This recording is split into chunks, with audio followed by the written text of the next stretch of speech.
Watch Dogs 2 was one of the many big AAA games to sell like crap this year, despite getting generally positive reviews and a warm reception from fans. Shortly after the game released on consoles back in November, it emerged that launch sales for the latest Ubisoft open world game were nowhere near as good as the original Watch Dogs, which was a significantly less thought of game. Ubisoft said they expect the game to have a long tail, with more people buying the game after launch. But it looks like that theory isn't really panning out. The game launched on PC just last week on November the 29th. But there's already been a massive drop in players since its launch day on the platform, with almost half of its player base abandoning the game just a week after launch. According to GitHype.com, player numbers are down 61% compared with the original, and that player count is already decaying. The game failed to break the top 10 highest played games on Steam and trails behind Ubisoft's other games, The Division and Rainbow Six Siege, for concurrent players. It debuted with a peak of 18,113 concurrent players in a single hour, less than half of Watch Dogs 1's 47,000. That 18,113 drops some 47%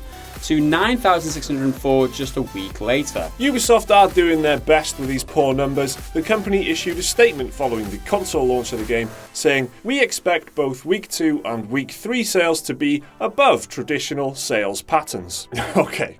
I just can't believe it. I mean, without the pre-order bonuses of the Wrench Jr. robot and everything. If that theory were to hold up, surely the PC sales would have been much stronger, right? Regardless of what PC reviews would be, the console reviews would indicate that it's a good game, and the PC reviews that have emerged since launch indicate that it's a good PC port as well. So what's going on? Why is no one playing this game? Well, our main theory is Mike's itching his nipple. Yeah, sorry. Well, our main theory is consumer confidence. We got burnt hard by the original Watch Dogs. We just felt misled over the marketing campaign and the fact that the trailers looked more graphically advanced than the actual release version of the game. And then you've got the No Man's Sky effect. No Man's Sky was arguably the biggest gaming disappointment of all time. The game left millions of us more wary of where we spend our money. The No Man's Sky effect is a point that everyone will refer to in history of gaming. The No Man's Sky effect. From this point forward, the whole gaming industry felt the repercussions of No Man's Sky. Yeah, you'll have like academics writing papers about the No Man's Sky theory and stuff. You could also argue that GTA 5 essentially ticks all of Watch Dogs 2's boxes and so much more. While GTA 5 is still relevant, current and kept up to date the way it is, a game like Watch Dogs 2 will always struggle, especially when they're so aesthetically and mechanically similar to GTA 5. And finally, the main reason, in our opinion, saturation. There's just a ton of games out this year, but that's not what we're talking about here. We're talking specifically about Ubisoft's open worlds. How many open world games with broadly similar mechanics and systems do you think you can put out there before people just stop buying them? The original Watch Dogs was essentially present-day Assassin's Creed, complete with similar UI and HUD elements to the AC series Animus HUD. So what's the difference between the games? Like, if you like pressing buttons and making people do what you want,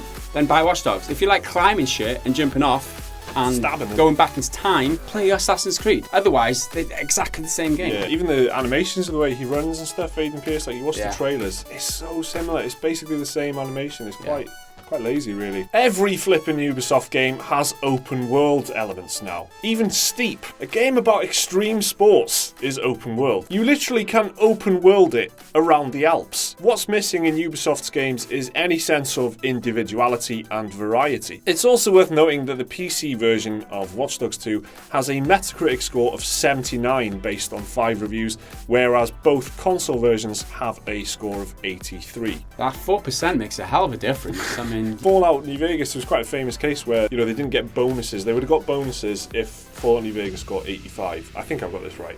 If it's 85, they would have got Christmas bonuses or whatever. It was an 84. They didn't get any bonuses. What? It's Metacritic. It's the stupidest. It's not very, we use it all the time, but it's just... it's totally unreliable, but we use it.